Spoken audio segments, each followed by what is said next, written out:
In this book, you will read again and again that faith did for us what we could not do for ourselves. We hope you are convinced now that God can remove whatever self-will has blocked you off from Him. So it's God that helps us get over these overwhelming compulsions and desires. But again, we are driven on by the inescapable conclusion which we draw from AA experience, that we surely must try with the will or else fall by the wayside.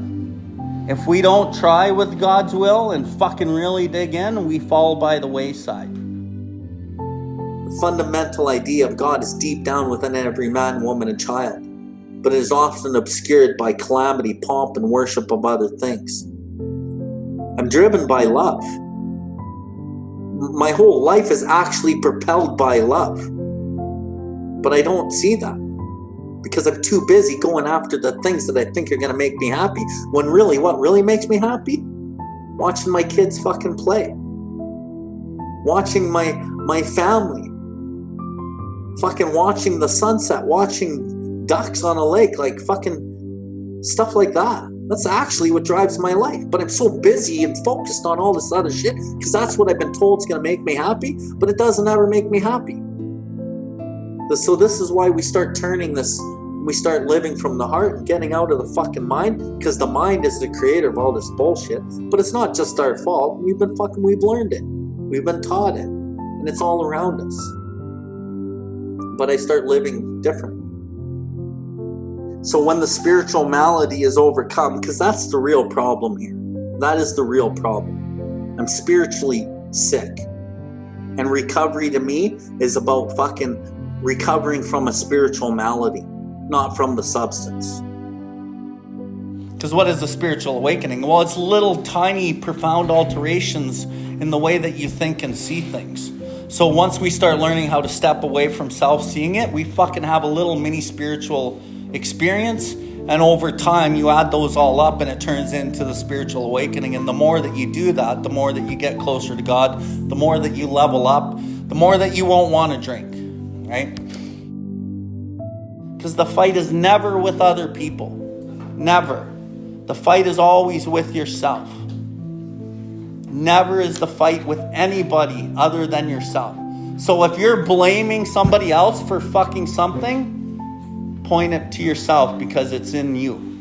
Always is. If that degree of humility could enable us to find the grace by which such a deadly obsession could be vanished, then there must be the same hope respecting any other problem we could possibly have. Any fucking problem you have can be solved by this relationship with God. First step in my solution, I just realized the problem, me. When Bill crops up, there he is. First step in my solution says we ask God to remove them. I go to God right away, in the moment. I feel fear in the moment, boom, I go to God. I ask Him to remove the fear. I feel like I'm judging somebody. I go to God right in the moment. I say, God, please relieve me of this judgment. I have no idea where this person's been or what they've been through. We resolutely turn our thoughts to someone we can help. Boom. And then I start praying for you. I start praying for the person I'm judging.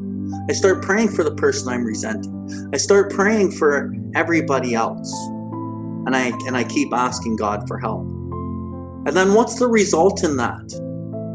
If a situation happened, I follow that process, boom, principle. One of the principles is always the result. I didn't act out in self. I presented kindness today. I presented tolerance today. I presented honesty today. I got to produce a lot of principles, and that's God's will for me. So it's really easy. And then what happens is he's directed to God again. More God, more God, more God. But it's hard to say, you know what? No, I'm gonna do this work, and I'm gonna listen to my sponsor, and I'm gonna try to get good with God and build myself from the inside. And through that process, down the road, he would have been okay with himself. And he probably would have attracted somebody of like. Water finds its own level, right? And at that point, water found its own level. And it didn't work out well for him. But had he stayed on the path of what we're talking about, transmuted that desire into something purposeful like his recovery, he would have healed that part of himself. And he would have turned over that insecurity to God. What is this but a miracle of healing? Circumstances made him willing. The circumstance that he actually took the easy route, he didn't need to. He could have learned through that. We have seen, here it is, that character defects based upon short-sighted or unworthy desires are the obstacles that block our path towards these objectives. We now clearly see that we have been making unreasonable demands upon ourselves, upon others, and upon God. The chief activator of all of our defects has been self-centered fear.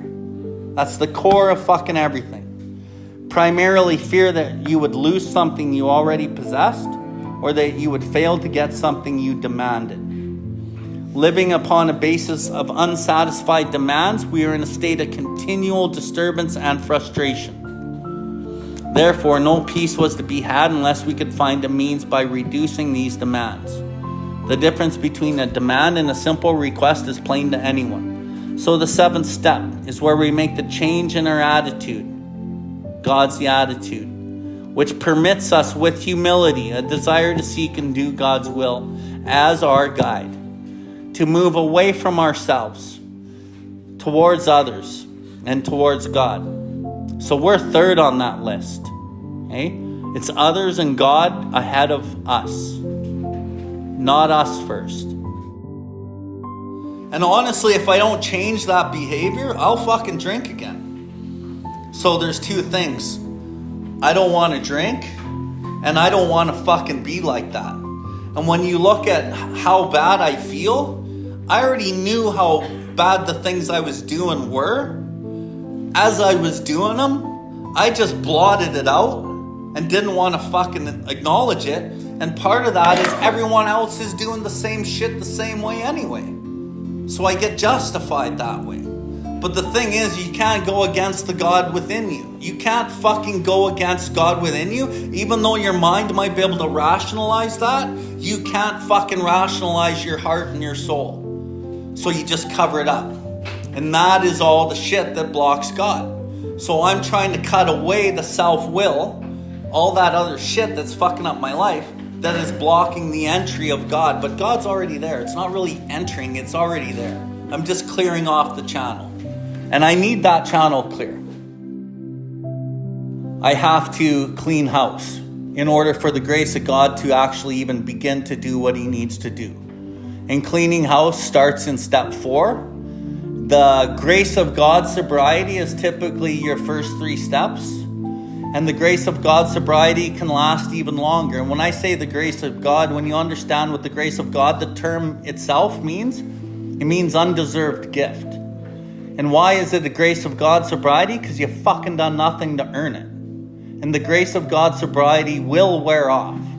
And typically, if you are praying and believing in God, it's a theoretical God, and you're using it as an effective mental defense for a while, and the momentum of fellowship and early recovery carry you, but then it drops off, and then you're drunk. And if I don't have this God working in my life, I'm not going to stay sober. And I talk heavily about the theory of God just doesn't work. The theory of God is just not enough to stay sober. Faith alone, the book says, is insufficient. Must be accompanied by self-sacrifice, unselfish, constructive action. The reality of this disease is if God's a theory in your recovery, you're fucking gonna drink, right? So hopefully you can just kind of tune in to what we're doing. That's why I prayed for an open mind. Because the closed-mindedness and our old ideas and judgments and fucking fears, that'll block us out from, God. And I always say in my sharing and in the rooms, I say, if God's only a theory, you're fucked, right? And a lot of people use God only as a theory, especially in the first year recovery. And it's easy to do that. And then when you get into your second and third year recovery, you start running the show yourself again, and then you drink, and then all bets are off. My job, I think, is really to try to help you understand to use God as not a theory. and how can you really get close to God. And when I say God, I don't mean like the guy up in the sky. I mean whatever the fuck it is for you. But really, God exists within us. And we commence to grab a tighter relationship with God. Like a real one, because that's where you just turned your will and your life over. That's where it happens, right there. It doesn't happen because you guess. This isn't a guessing game. It happened right there when he made the call, and we discussed it over the phone, and then he took those actions. Then he turned his will and his life over. But what happens is, well, he might not get what he wants. He might not get what he wants, but he followed the process and he did God's will, and what happened? The principles are the results. The principles don't need to be forced and self-willed and practiced in your affairs. You follow the step 10 process, there's the results. What happened? Your channel's clear. You can lay your head on the pillow at night. You do a nightly step 11 inventory. There's nothing fucking there. Now step 11 becomes power step. Because you're fucking clear and you can really pull on more power. That intuitive thought and extravagant energy fucking really come to you. And as you follow this as a discipline, because step 10 is a fucking perseverance step. It's a discipline step. Perseverance means fighting through. Fighting through the defect. Fighting through with God. Build with me, do with me as thou wilt. Relieve me of the bondage of self. Take away my difficulties. That's what step 10 is doing, all those things. So that victory over them may bear witness to those I would help with thy power, thy love, thy way of life. Through that process, you can access God way better in step 11. That's where you grow closer to God. One is fucking learning God's will through pain and trying. The other one is I've surrendered and I have a desire to seek and do God's will. But when you use power, you use God. God needs nothing.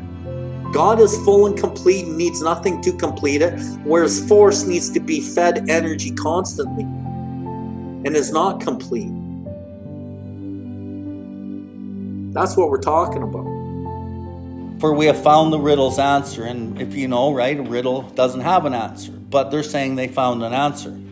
This has to do with the quality of faith rather than its quantity.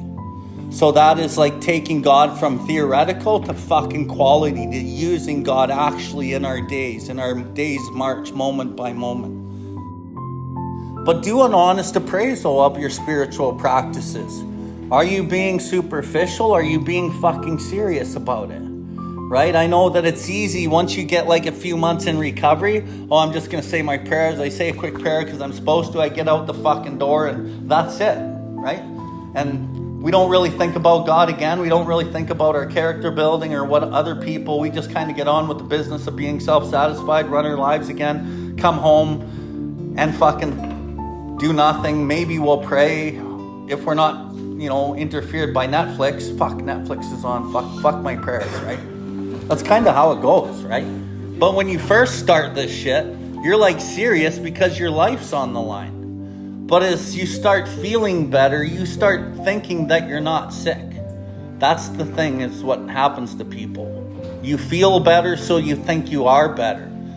Just be careful, because the better that you think you feel, you may be on your way back to a fucking drink and not even know it. So it's really important to look at our disciplines. What am I fucking doing? Am I doing them even? Because we'll start slighting them and not wanting to really do them at all. Or going to the other extreme, had we wallowed in emotionalism and had mistaken it for true religious feeling. So many fucking people do that. God, please help me. Just help me. Help me. I'll do anything. That's wallowing in emotionalism. That is not true religious meaning. But because we're so invested in our own self-pity and our own morbid reflection, we're just begging God and think that we're all tied into God, but it's all self. That is all self, which is why we get no results from it. To what extent am I going to do what I think God would have me do? But to that extent will depend on, how much He will match serenity with my calamity. So it's pretty simple. And now you work on a totally different plane. Our thought life will be placed on a higher plane when it's cleared of wrong motives. So now our motives have been cleared and our thought life is placed on a higher plane because we're working closer with God with love. We now comprehend the word serenity. We will know peace. Comprehending the word serenity is a God experience. It's not an intellectual ideal of what you think it is. The experience of serenity is God experience. That's why I always say this journey of the steps is a God experience. You can only learn what's in these literatures sometimes, in these books, by going through those experiences. And then when you read the black and white again, it fucking comes alive. That's how this literature comes alive. You can do anything you fucking want in this world if you have a relationship with God and you won't want to drink. And if you get the thought, it's fleeting and it's lost, and you can move on to the next moment of your life without fucking obsessing about that fucking liquid in here. And the liquid in the cup is only there, if you're not fit, to medicate the spiritual malady. But the problem with us by the time we get here is we can't drink, but we can't not drink. And if for me to drink is to die, and for me to not drink is to die. So I need something. That's why God's so fucking important. I use God to get my comfort from. So I really implore that you ask God to help you and just keep on the path that you're going down.